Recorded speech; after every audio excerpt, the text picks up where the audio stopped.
All right, let's jump into what we are looking at today. I'm excited about this, part 4.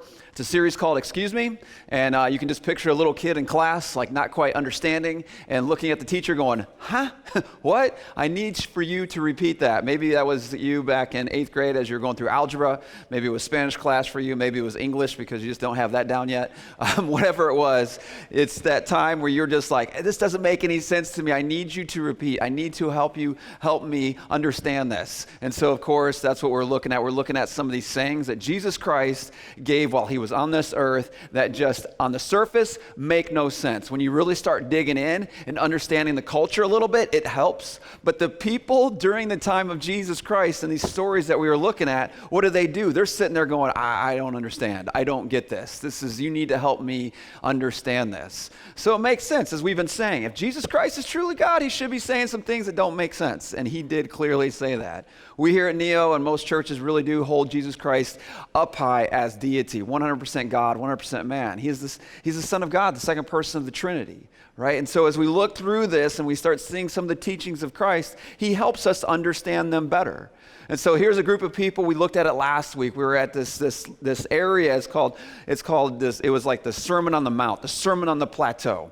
And a few of the Gospels actually record this as the longest sermon that Jesus ever gave while he was here that we have this recorded. I'm sure he went on for many, many hours at different places, but this one we have. And it was like shotgun style. And I actually have a picture of it if you want to show it. That was the one from what a beautiful, beautiful setting, right? If Jesus could pick any setting to teach, it makes sense that he would pick this. You can just picture him as he's teaching down low and the crowds are just like gathered all right through there. This was the area where this happened, where this took place. And so Jesus starts telling them different things that they need to hear, different things they're kind of screwed up on. I don't know about you, but I do, social media is something that I'm okay with. Social media is something that I do look at. Social media is something at times, I get into it a little bit and have some fun with. And I love being able to just see the personalities of those that, call Neo home. And I love understanding a little bit further who you are. And as we look at different things and different posts, you kind of go, oh, whoa, I didn't know they were into that. Or I didn't know they believed that. Or I didn't know they saw that way. And it's intriguing, right? Because so often, what do? We go throughout our lives and we start believing different things. And we don't really know why we believe them. We just start believing them. And Jesus is addressing a group of people today in this message that we're giving, that they started believing some things. And they just basically said, you know what, we're going through the motions here. When was the last time for you that you did something because you did something really nice because you had to, right? Does that count? Let me ask you, does that count? You got flowers on Valentine's Day. Guys, does that count really? You're supposed to, right? Your wife likes a clean house, so what? Before she came in, you were like vacuuming real quick, right? And you were like trying to, it counts, but when you are completely random in your relationships, right? Your wife likes something special and you just out of nowhere, you decide to do it. Doesn't it count a little bit more? Right? Yeah. It does. It counts a little bit more. Why? Because there's something clicking inside your heart that's resonating with that other person. There's something going inside of you like, you know what? I know they really like this. And I'm not going to do this because they just like it, because I have to. I'm going to do it because I don't have to. And all of a sudden it means more. It's the same thing with the Lord. As Jesus is speaking to this group of people, he's trying to get them to understand that there's so much more to the attitude behind the action. He's trying to get them to understand that, yes, there's rules and there's guidelines that we have. And as we look through today and those that call ourselves Christians, we get screwed up in the rules and the regulations that he gives us. And I know there's some gray areas, and we've talked about that. And there's conviction areas, and some people are really, really convicted about certain things, and God bless you. And God convicts this group over here more of, but there are black and whites, and there are things that are like just black and white, no getting around it. But what happens so often, we rationalize things, and we look at things that Jesus Christ has said, and we're like, nah, I don't think he really meant that. I don't think he really went there. I don't think he really said it that way on purpose. As we look at today's message, you're just going to be like, oh, man. I'm going to be honest. Part of it's a downer. Part of it's like, you got to be kidding me. Part of it, when you hear the words of Jesus on certain topics, you're just going to be like, there's no hope. There's no hope. At one point, he to his disciples, listen to this. He tells them about marriage. He tells them all these different things about marriage and divorce. And basically the disciples at the end said, it's almost just better if we just didn't even get married. And he doesn't even address it. There's no response from Jesus. Now, he's not saying don't get married, but, he's like trying to get them to understand a certain way. He said one thing before. He said this. He said, you are like sheep. When you go out to the wolves, I'm going to send you out to the wolves. Why would any shepherd do that? I'm going to send you out. You need to be as gentle as a sheep, but you also need to be as shrewd as a viper. What are you talking about, Jesus? A couple weeks ago, we looked at it. He said, you know what you need to do? You need to be so invested in me. It's like eating my flesh and drinking my blood. We're going, whoa, communion didn't even happen then, right? Like the Last Supper didn't even take place yet. He said things like, you need to love your enemies so much that if they come up and offend you, you need to offer the other cheek so that they can offend you more. And then give you, your shirt off your back as well. Okay, Jesus. Okay. This is God talking. So here we are, the Sermon on the Mount, and this is where we're going to go today. This is the Matthew account of the Sermon on the Mount. Matthew chapter 5, if you have a copy of God's Word, if you can open it up. We have Bibles that we would love to give you. Obviously, if you have any smart device at all, man, download the Bible app. My goodness, YouVersion. Oh, it's so good. It reads to you. You have no excuse. I'm illiterate. It doesn't matter, right? You can get God's Word poured into you and over you all the time, right? We live in that day and that age. So make sure you download that if you have not. Matthew 5:21 is where we're going. So here he starts out a black and white issue. He's starting out black and white. And he's telling them, listen, so everybody in the whole room was like in agreement upon what Jesus had to say initially. So here we go. This is Matthew chapter 5, verse 21. You have heard that it was said to the people long ago, you shall not murder. And anyone who murders will be subject to judgment. And they're all like, yeah, yep. Mm-hmm. Hey, son, that's part of the 10 Commandments, right? That's like, they're all sitting there going, I can identify with that. Murder's horrible. Nobody should murder. If you murder, you should be judged. That's just all there is to it. He does not stop there. He goes on. He's trying to prove this point. He's trying to get them to understand that there's belief, there's thought behind the action. The action is good that we don't murder, but he's trying to get them to understand, the group of people understand that there's actions and thoughts prior to that. And so he goes on, he says this, verse 22, but I tell you that anyone who is angry with a brother or sister will be subject to judgment. If you're just angry, wait a minute, subject to judgment, what are you talking about?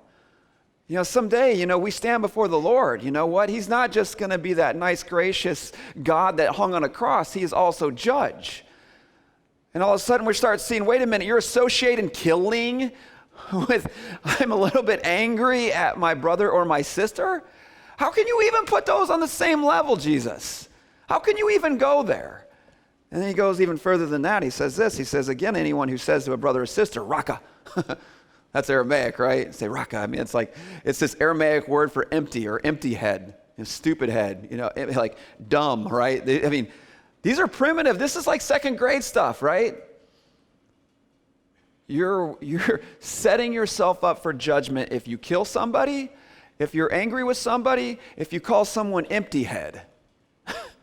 And he goes even further. He says this, he says, is answerable to the court. If anyone who says, you fool, will be in danger of the fire of hell. Fool. Somebody could truly be a fool and you're calling them out and all of a sudden you're in danger of this like, whoa, what is going on? And he's trying to get them to understand this. He goes on to verse 23. Therefore, if you are offering your gift at an altar and there remember that your brother or sister has something against you, leave your gift there in front of the altar. First, go and be reconciled to them.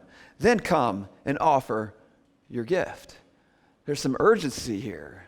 He's trying to get them to understand. It's almost like he's just pinging off of all kinds of different things. You're talking about killing. You're talking about calling people names. You're talking about, you need to get things right. And he's saying there's some urgency here and we need to actually think this through. Then he goes on in verse 25, settle matters quickly with your adversary who is taking you to court. Do it while you are still together on the way, or your adversary may hand you over to the judge, and the judge may hand you over to the officer, and you may be thrown into prison. Truly, I tell you, you will not get out until you have paid the last penny. They're talking about the Sanhedrin. This was a group of 70 men in the Jewish court system. And this was like, man, if you went to prison, they were taking every cent you had. This was no joke. If you let it get that far, somebody sues you, and you allow it to get to court, oh, you're going to go broke. That's just all there is to it. Because they're sitting there, they're almost like trying to make you figure this thing out. He's trying to get these people to understand there is urgency behind this. There's something behind the action. There's something that needs to take place. The desire in the heart should be there first, right? You should have the right desires before, of course, the action takes place. He goes on in verse 28 and he kind of shifts, verse 27, and then he shifts gears. And if you read through the Sermon on the Mount once again, but he's trying to prove the same point here. He's trying to get the same point across. Because on the surface, you're just going, excuse me, Jesus, you're telling me seriously murder is the same as anger? Is this what you're really trying to get me to understand? And then he goes into this area. You ready for this? Verse 27. You have heard it said, you shall not commit adultery. And then the dad's like, yes, son, that's number 6, whatever. That's another one of the big 10. Yeah. And we would say, all of us would agree, you know what? Murder, yes, you shouldn't do it. Adultery, no, you definitely shouldn't do it.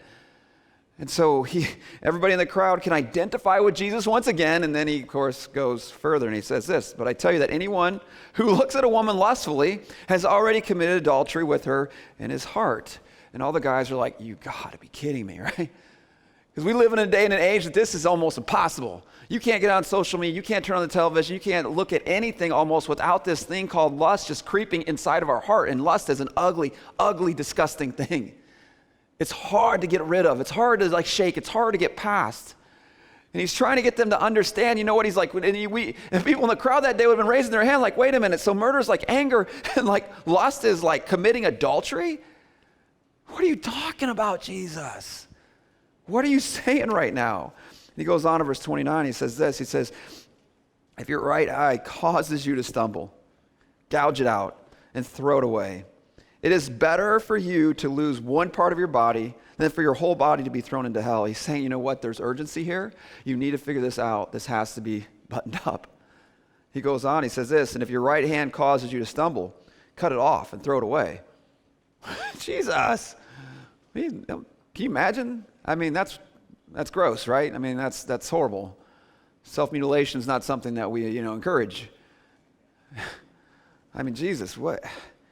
If your right hand causes you to stumble, like I said, cut it off. It's better for you to lose one part of your body than for your whole body to go into hell.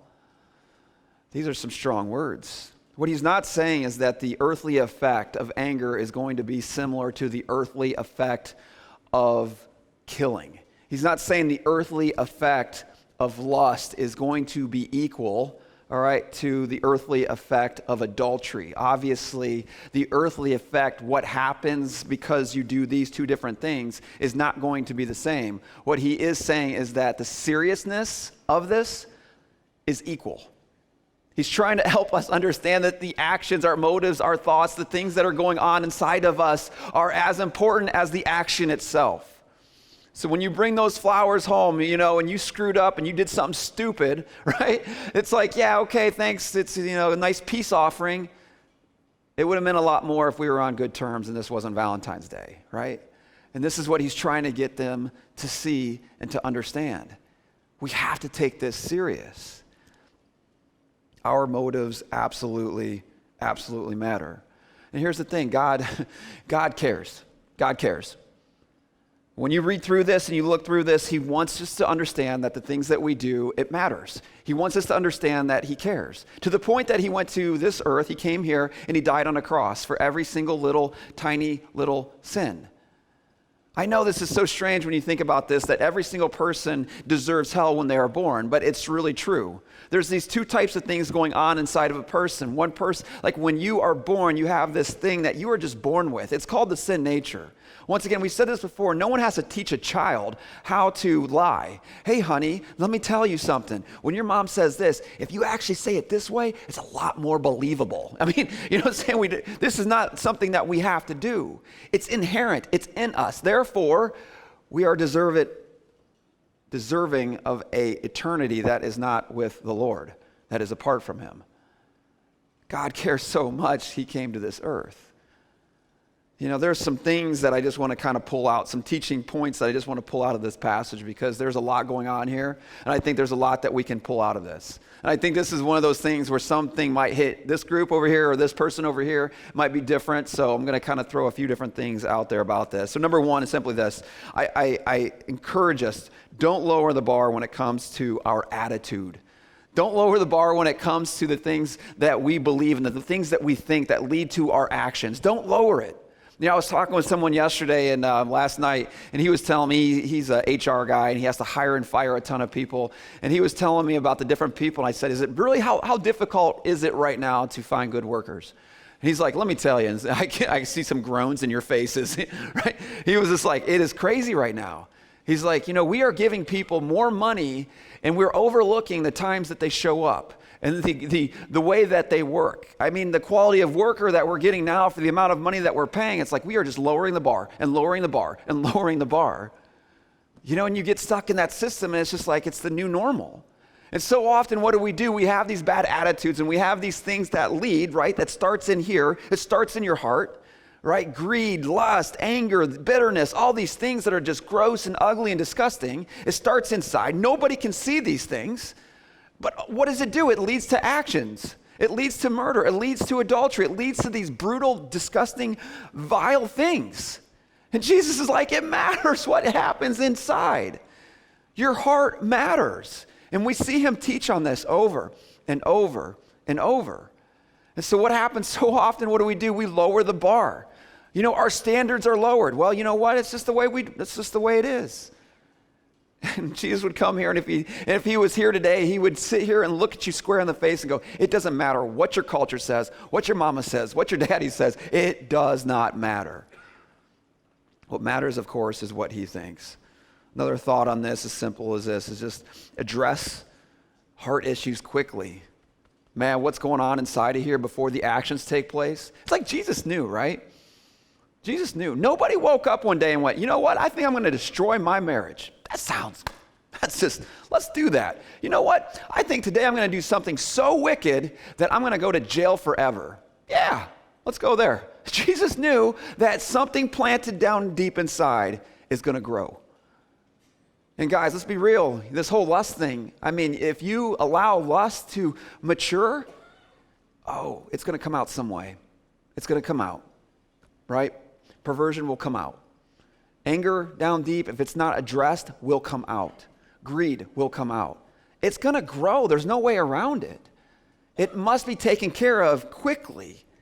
Now, the third thing is simply this, is that when you actually decide, finally decide, right? You finally decide to take some action against the thoughts and the things that are going down deep inside of you. You got to get the root. You got to get the root, right? You got to go deep enough to get that root. If you've been in your garden weeding, right? I know it's almost fall time and all that, and it's time to be done with the gardens and all that. But like yesterday, we were out working hard and we were doing all kinds of things, and we were moving stuff and shoving stuff all kinds of places, and there was, like I said, grass growing everywhere. I mean, oh my goodness, it was ridiculous. We're out burning the grass. We're out doing all kinds of stuff, just trying to get everything looking better. And it's like, what happens? If you don't get the root, if you don't do the hard work, if you don't go down deep enough, it's just going to come back.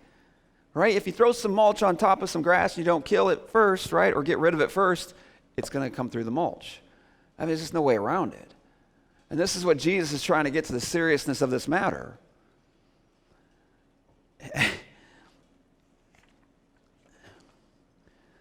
So let me kind of get into just some particulars with this whole thing with anger, and then of course this whole thing with lust. So I'm going to put my counselor hat on real quick if you don't mind. So let's just pretend like we just stepped into the office, right? You have some issues, right? You're sitting on the couch. Let's talk this through real quick. You guys ready for this? So let's look at anger, because I'm convinced more people have an issue with anger than what let on. Because honestly, we are really good at putting the face on. We are really good at coming to church and looking like everything's buttoned up and everything's okay. And if I could ask your significant other how things really are, you would probably be kind of almost embarrassed, maybe a little bit ashamed at times. I'm right there with you. If I struggle with anything, you can ask my wife. The anger thing, it'll pop up so quick. And you're going, where in the world did that come from? And it's something that does not please the Lord. It's something that actually frustrates the Lord. It's something that can lead to, of course, more things. If Jesus took the time enough to actually address this issue to a large group of people, his largest sermon that he's ever given that we have recorded, then of course it's something that we should of course address as well. Here's the first idea behind this. Number one is this whole idea of anger is simply this. You have to see the issue clearly. I don't know about you, but anytime I get angry, if I just say it out loud what I'm angry about, it helps me to realize how stupid it is of the things that I got angry at. This morning I got halfway here and I forgot my phone. What do you do, right? Do you go back? Do you like spend, 10 minutes to go get it and then another 10 minutes on the way back? So it's like 20 minutes and you're thinking through. So I could just feel like the frustration I'm like, I got so many things I got to do, right? And you're sitting there going, but I'm like, it's a phone. Like at the end of the day, this emotion that pops up, it's like, this is ridiculous. If you can communicate it out loud, and so many times when we actually do communicate it out loud, we speak it to ourselves, you realize that many times it's jealousy is what's really the root. Why? Because you're mad, you're angry because something didn't go your way. Some of us in this room had a really difficult childhood, and some people are really good at getting past that, and some people are not. Some people are bitter till the day they die because of the hand that they were dealt as a 3-year-old. There's no way around it, right? It's jealousy that you did not have the upbringing, the advantages of somebody else that lived in a richer home or with parents that were together and there was not divorce. And so often, what do? We get frustrated, and it leads, of course, into anger towards the Lord. He's going, this is not okay. If we allow that to fester, of course, there are many, many things. Second thing is with anger is verbalize as opposed to internalize. You got to verbalize it. You got to speak it out loud. Can you imagine what this would do for so many marriages? You know how many couples, it's like, you just seem like your ship's passing in the night. It seems like you're just not on the same page anymore. There's something going down and you're like, man, there's something with him. There's something with her that I can't figure out. If we could just open up the lines of communication, hey, that time, this is ridiculous, but you did this and it really was frustrating.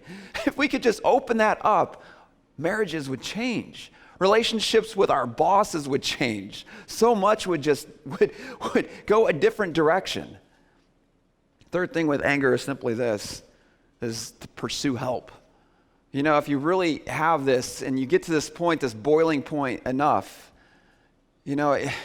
pursuing help, man, I don't know, guys, we struggle with this, don't we? There's no way I'm going to ever talk to anybody about anything because I'm so tough. No, the idea, man, if you actually approach somebody and say, you know what, I need to talk through this, it shows how you're actually mature enough to go, you know what, I got issues. I have issues. There's things going on in my heart that aren't quite right. I need to address. This anger thing is something that's prevalent in your life. You got to get it worked out. It's going to come out on the people that you love the most. And this is what Jesus is saying. No one ever got up and thought, you know what, today I'm going to wreck my world by, road rage or whatever it might be. But he's going, you know what, those thoughts and those things that are going on before you get to that point, you know what, that's the issue. This whole thing with adultery, this whole thing with lust, this whole idea, So the first thought on this is simply this, you know what, there's something going on inside. You got to bring it to the light. You got to bring it to the light. And I know this is one of the most difficult things, but I've seen so many people just freed from this idea of lust, especially guys. But if you really look at this idea of lust and this idea of like our culture and where we are at right now, it literally is like almost anything goes. You hear stories of like what's happening in junior high and high school these days. And I know so many of us are like, you know what, I'm going to protect my kid as long as I can. And I get that and I understand that. And I want to protect my girls like anything. Like if my girl's even interested in a boy, I'm like, you need to bring him over here. I need to meet him because this isn't happening until I meet this little dude, right? And we're going to have a little eye to eye, right? I mean, I understand this idea of protection. I get this. It's everywhere. And it's not just for guys. This is an issue for male and female. This is something that lust is just, it's in our culture. It's not going away. We've got to figure this thing out. The second thing is simply this. You have to establish guardrails. Like I said, nobody woke up and thought, you know what, I'm going to go wreck my marriage. No one. But let me tell you something. This is the whole idea of bringing it to the light as well. If you have feelings, I'm going to say this. If you have feelings for somebody else other than your spouse, you need to bring that to the light. You need to start pursuing action on this ASAP. Because one day leads to two. And then you know what? if this needs to be something to where you say, you know what, okay, I'm gonna go and I am going to go to my boss, I'm gonna ask for a transfer. I'm gonna make sure that I'm not eating lunch with that group of people. I'm gonna make sure that I am not communicating with that person. I'm telling you, the importance of this is huge. Because no one ever thought, you know what, this is what I want to do with my life, is I'm going to wreck all kinds of people's worlds. Third thing is simply this: remember the standard. Just remember the standard. The standard is simply this: not a spot of immorality. The standard is this, right? Sexual morality, man, when you look through it in the New Testament, is something that's very important. Paul addresses it over and over and over because he was in this culture that was very wicked and very vile and very evil. And it was something that it was prevalent. And it's like us today, it's getting more and more prevalent. And he said there shouldn't even be a hint. If we go on our social media accounts and there's this idea of modesty is biblical. Modesty is something that you see in Scripture. Women, I'm going to tell you, and I know there's thoughts out there on this, all over the place, and if I get garbage back on this later or whatever, and we can have a talk, I don't care. Modesty is something that you should pursue. End of story. Modesty is something, help a brother out. Okay? Can we say this seriously? And I know you're like, you know what, you're just a pervert. All guys have this. I'm telling you, all guys are perverts. This is the way it is, right? Because our minds, right? It's just the way it is. We see something beautiful, and it's one thing if a person goes by us. I'm going to rail on this for a little bit. If a person goes by us and God just blessed them with beauty, what does the guy do? Wow, they're beautiful. And within 2 or 3 seconds, our minds start going in other directions, right? Just admiring beauty is something that we go, okay, if you take a girl that's just beautiful, right? If you just take a girl that's beautiful and they walk by and they're clothed properly, right? You're helping us out so much I can't even tell you, right? But if you are dressed immodest at all, I'm telling you, a guy is not sitting there looking at you going, oh man, I'm staring at you because I really believe that you're smart, right? That's not what's happening here. And let me tell you something, ladies, if this is something where you're like, you know what, I need to dress in a way to gain attention from men, this is not good. This needs to be addressed because you're not seeking approval from God. You're seeking approval from people. And when you seek approval from people, guess what? They let you down and they trash on you. And you're left brutal. You're left just in their wake. I'm telling you, this is important. And moms, can I say something to you? Go shopping with your daughters. Oh my goodness. Okay, at least, when they come home from Kohl's or whatever it is, get the stuff out of the bag and look at it. And if the pockets are down further than the material of it's not shorts. Those are not shorts. Can I just say this? Right? Those are not shorts. It's just the way it is.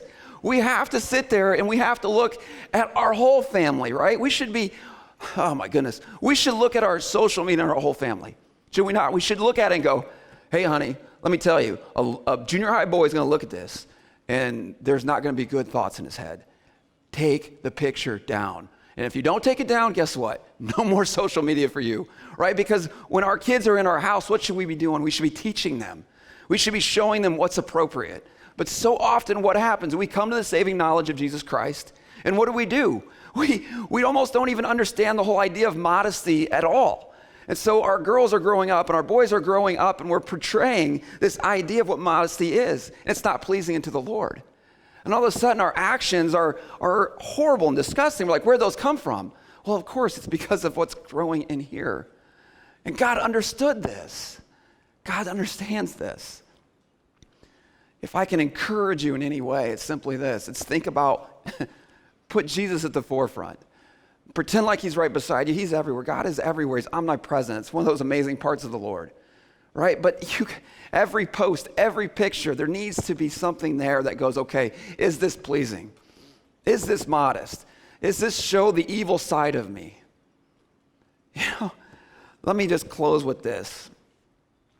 Does this make you uncomfortable? Does this make you a little bit like, oh, I don't know. This whole lust thing, you know what? It's such a difficult thing because if stats are right about 70, 80, 90% of men in here, and the number for women have just growing with the respects that have viewed porn in the last, week to 2 weeks.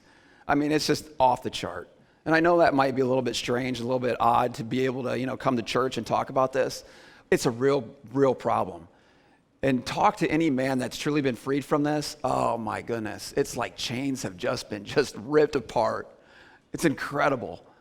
If any of this is like, if it's the anger thing, right? If it's the bitterness, if it's any of that stuff that's down deep, what is making you uncomfortable? Imagine if you can, I'll close on this. Imagine if you can, right?